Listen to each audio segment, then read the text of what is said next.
Assalamualaikum warahmatullahi wabarakatuh. Perkenalkan, nama saya Feren Ramadan dengan NIM 203010116009. Di sini saya akan menjelaskan tentang profesi BK materi kode etik profesi. Dalam perjalanan suatu profesi diperlukan suatu aturan, pedoman, dan pembuatan yang dijadikan dasar sebagai seorang melakukan profesinya. Orang yang memiliki profesi harus memiliki dan menjalankan kode etik sebagai profesionalismenya dalam bekerja. Kode etik sangat diperlukan agar suatu pekerjaan dan tindakan dapat terkendali dan tidak menyimpang dari norma-norma yang berlaku di masyarakat. Dewasa ini masih banyak orang yang belum memahami apa itu kode etik profesi dan penerapannya dalam profesi. Selain itu, masih banyak orang-orang berprofesi yang tidak mengerti secara jelas kode etik profesinya sendiri. Terlebih lagi dalam dunia pendidikan, khususnya bimbingan konseling, seorang konselor harus benar-benar memahami kode etik konselor. Kode etik akan menjadikan cermin diri sekaligus identitas seorang konselor dalam melakukan bimbingan konseling. Karena dalam praktik konseling, seorang konselor tentu saja tidak bisa semena-mena dalam melakukan bimbingan, melainkan diatur oleh aturan yang dan pedoman yang dinamakan kode etik profesi konselor. Selanjutnya adalah pengertian kode etik. Kata etika dalam bahasa Inggris itu etik, artinya ilmu pengetahuan tentang asas akhlak, tingkah laku, dan kesusilaan. Dalam bahasa Yunani kuno, etos berarti timbul dari kebiasaan, adalah cabang utama filsafat yang mempelajari nilai atau kualitas yang terjadi menjadi studi mengenai standar dan penilaian moral. Namun dalam bahasa Indonesia, etik dan etika diartikan berbeda. Kata etik mempunyai arti dua, yaitu kumpulan asas atau nilai yang dikenakan dengan akhlak. Terus menilai dengan menilai mengenai benar dan salahnya yang dianut suatu golongan masyarakat. Sementara etika adalah ilmu tentang apa yang baik dan apa yang buruk tentang hak dan kewajiban moral akhlak. Menurut Van Hose dan Kotler 1985 dalam Gatling 1266 mendefinisikan etik sebagai ilmu filsafat mengenai tingkah laku manusia dan mengambil keputusan moral. Kode etik adalah seperangkat standar peraturan, pedoman, dan nilai yang mengatur mengarah pembuatan atau tindakan dalam suatu perusahaan, profesi, atau organisasi para pekerja atau anggotanya, dan interaksi para pekerja atau anggota dengan masyarakat. Yusuf 2009. Pengertian profesi. Kata profesi diartikan sebagai bidang pekerjaan yang melandasi pendidikan, keahlian, keterampilan, kejujuran, dan sebagainya. Tertentu pendapat lain dikemukakan Georgie dalam Dairy Coin. Profesi adalah pekerjaan yang dilakukan sebagai kegiatan pokok untuk menghasilkan menafkahkan hidup dan mengandalkan keahlian. Dari dua pengertian tersebut, kode etik memiliki pengertian yaitu norma-norma yang harus diandalkan oleh setiap tenaga profesi dalam menjalankan tugas profesi dan dalam kehidupan masyarakat.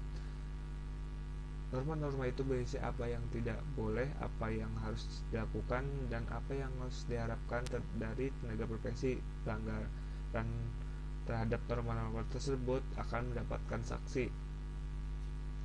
Kode etika profesional adalah salah satu alat kendali sosial yang digunakan sebagai salah satu panduan dalam mendisiplinkan diri ke arah yang lebih beretika. Secara umum, berfungsi sebagai satu inspirasi dan panduan. Kode etik profesi menjelaskan sebagai etik yang berkaitan dengan apa yang dianggap baik, benar, dan diterima oleh masyarakat secara luas. Menjadi inspirasi dan panduan berperilaku dalam suatu organisasi juga sebagai landasan dalam menjalankan profesi yang lebih teratur dan lebih baik. Yang kedua itu adalah pencegahan dan disiplin sebagai asas untuk menyiasati berbagai penyelewengan yang mungkin dilakukan oleh anggotanya, terutama di dalam menerima panduan dari masyarakat. Panduan ini dapat mengurangi penyalahgunaan kekuasaan oleh mereka yang berkuasa serta mempunyai kedudukan tertentu dalam sebuah jabatan. Ketiga, memelihara profesionalitas, memberi gambaran kepada semua pihak tentang image positif bahwa setiap profesional terkait dengan satu standar etika yang tinggi. Etika merupakan satu panduan kepada profesional untuk membina, meningkatkan, dan mempertahankan integritas moral dan unjuk kerja masing-masing. Secara umum, bahwa setiap profesional menggunakan segala ilmu pengetahuan yang dimilikinya untuk meningkatkan kesejahteraan manusia, jujur kepada diri sendiri, majikan, masyarakat, dan penyelenggaranya, serta senantiasa berusaha untuk meningkatkan pengetahuan dalam memberi kontribusi yang lebih baik dari masa ke masa. Meyakinkan konsumen meyakinkan konsumen, majikan, pengguna jasa akan fakta bahwa seorang profesional sungguh berkomitmen pada transparansi, akuntabilitas, good corporate governance, dan memberikan mereka kriteria untuk mengukur seorang profesional. Terus kelima, memelihara keharmonisan, menggariskan standar tingkah laku yang dapat diterima bersama oleh anggota-anggotanya dan harus dipatuhi dan dijalankan sepenuhnya agar kepentingan semua pihak terpelihara dengan baik. Hal ini dapat menghindari terjadinya benturan kepentingan pribadi dan kepentingan umum yang pada akhirnya dapat menyebabkan berbagai konflik dan rasa tidak puas. Bagi pihak yang saling berkaitan, setiap profesi masing-masing perlu mengembangkan kaidah-kaidah kehidupan, keselamatan, kesehatan, dan kebijakan bagi masyarakatnya. Terus keenam, kode etik memungkinkan bagi individu yang membuat keputusan moral untuk menjelaskan dan memberikan alasannya pada orang lain untuk berbagai kasus. Hal ini sangat diperlukan karena hanya dengan berargumentasi bahwa ia percaya tindakan itu bermoral saja tidak cukup. Ia harus memberi alasan atau argumentasi untuk mempertahankan keputusannya. Dengan demikian, profesional dapat menolak arahan atau tugas dari majikannya jika bertentangan dengan etika profesi yang diterapkan oleh organisasi tempatnya bernaung. Bimbingan konseling merupakan sebuah proses bantuan yang pelaksananya didasarkan oleh keahlian. Orang yang melakukan pelayanan konseling harus memiliki keahlian khusus dan melakukan kaidah-kaidah perilaku yang menjadi rujukan konselor dalam melaksanakan tugas atau tanggung jawabnya memberi layanan bimbingan dan konseling kepada konseli. Dengan adanya kode etik di dalam bimbingan konseling dimaksudkan agar bimbingan dan konseling tetap dalam keadaan baik dan diharapkan menjadi semakin baik. Lebih-lebih di Indonesia di mana bimbingan dan konseling masih relatif baru. Kode etik ini mengandung ketentuan yang tidak boleh dilanggar ataupun diabaikan tanpa membawa akibat yang tidak menyenangkan.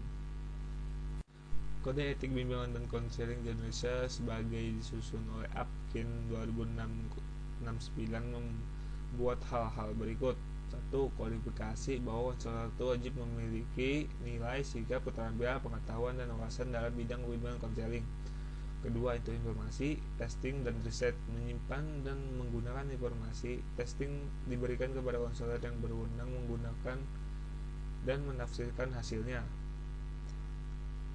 3. Proses pada pelayanan, hubungan dalam pemberian pada pelayanan, hubungan dengan klien. 4. Konsultasi dan hubungan rekan sejawat atau ahli lain. Pentingnya berkonsultasi dengan rekan sejawat ahli tangan kasus apabila tidak dapat memberikan bantuan kepada klien tersebut. Terus kelima, hubungan kelembagaan, membuat mengenai aturan pelaksanaan layanan konseling yang berhubungan dengan kelembagaan. Keenam, praktik mandiri dan laporan kepada pihak lain. Konselor praktik mandiri menyangkut aturan dan melaksanakan konseling secara private, laporan kepada pihak lain. Ketujuh, ketaatan kepada profesi, pelaksanaan hak dan kewajiban serta pelanggaran terhadap kode etik. saja pelanggaran kode etik dalam pelaksanaan suatu profesi, masih banyak pelanggaran kode etik dalam profesi konselor pun. Pelanggaran kode etik ini masih ditemukan. Berikut penyelenggaraan kode etik konselor yang kerap terjadi. 1. Membentuk pelanggaran terhadap konseli, misalnya menyebabkan atau membuka rahasia konseli kepada orang yang tidak terkait dengan kepentingan konseli, melakukan perbuatan amoral seperti pelecehan sosial, mengkonsumsi barang haram, minuman keras, atau nafsa. Kedua, bentuk pelanggaran terhadap organisasi profesi, misalnya tidak mengikuti kebijakan dan aturan yang ditetapkan oleh organisasi profesi, mencemarkan nama baik profesi, menggunakan organisasi profesi untuk kepentingan pribadi dan atau kelompok.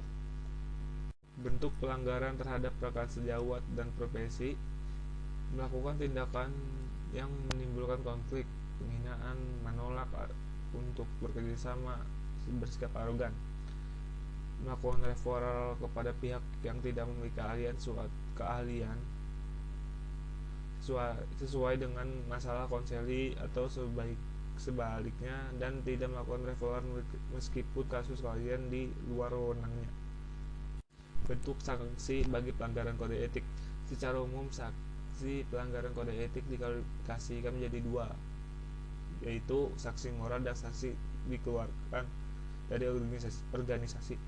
Sanksi moral misalnya merasa bersalah, krisis, atau hilang rasa percaya diri, tidak berani tampil di publik, pudarnya reputasi dan kredibilitas pejabat publik, rendahnya permintaan jasa layanan konseling, dikucilkan oleh komunitas profesi, dan sebagainya.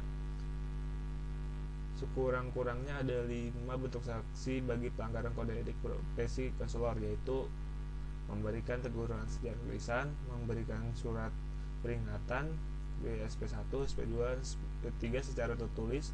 Ketiga, pencabutan keanggotaan APKIN dengan tidak terhormat. Keempat, pencabutan lisensi bagi yang berpraktik mandiri atau dikeluarkan dari lembaga tempat dia bekerja apabila terkait dengan permasalahan hukum kriminal, maka akan diserahkan kepada pihak yang berwenang. Jadi kesimpulannya adalah kode etik adalah seperangkat standar, peraturan, pedoman, dan nilai yang mengarahkan pembuatan atau tindakan dalam suatu perusahaan, profesi, atau organisasi bagi para pekerja atau anggotanya, dan interaksi antara para pekerja atau dengan masyarakat. Kode etik harus ditaati oleh semua orang yang memiliki profesi agar dalam pelaksanaan profesinya dapat berjalan dengan sesuai norma, nilai, dan peraturan yang berlaku di masyarakat ataupun dalam instansi. Baik, itu saja yang saya dapat berikan. Selebihnya, kurangnya mohon maaf kalau ada kekurangan. Saya Ferry Ramadan, terima kasih.